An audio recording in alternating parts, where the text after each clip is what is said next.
Hi guys, it's Crystal with Design Bundles. Today I'm going to show you guys how to sublimate a garden flag for graduation. I ordered these garden flags from Amazon and they came in a pack of 5. These were very nice. They're like a light gray.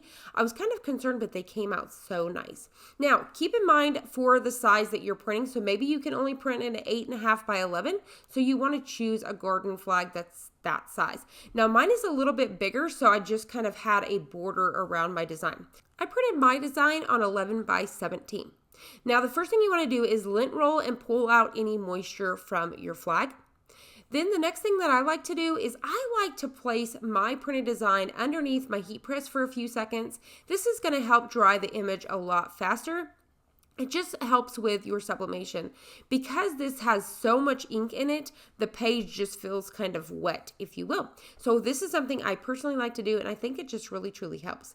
So the next thing that I like to do is use this spray right here from Condi. This is an adhesive spray. There's a lot of different brands out there. You're just going to add a thin coat instead of using tape. Now I take and do mine outside to protect my craft room.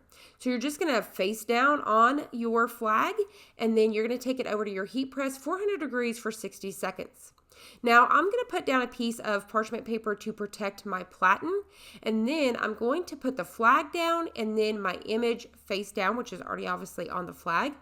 And then I'm going to cover this with another piece of parchment paper. Now this flag was bigger than my heat press, so I'm going to have to do so much of the design, which was a majority of the design, and then the last piece. So I'm going to do 2 different presses. So if you have the big Cricut Easy Press, you could do it in 2 motions as well. So I'm going to go ahead and do 400 degrees for 60 seconds. Then we'll pop it open, carefully pull off our parchment paper, and we're going to slide it down. So you don't want any ghosting, so be very careful with this. Now, I will tell you that the adhesive spray will help with this.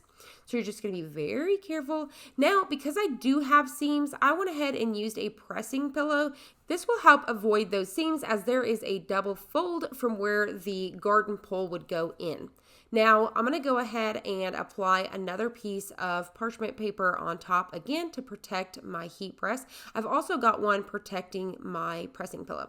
So now I'm going to go ahead and press this 400 degrees for 60 seconds. With these pressing pillows, you really don't have to mess with your dial. These are the ones from Stahls. I really love them.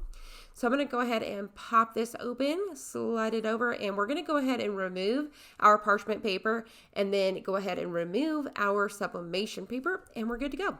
So it's that easy, guys. I really love the way that these came out, and I just designed them right there inside Sawgrass Creative Studio.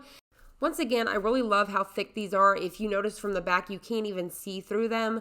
So it's really, really nice. I hope you guys enjoyed this. If you did, please hit the like button down below and subscribe. And I'll see you guys on the next one.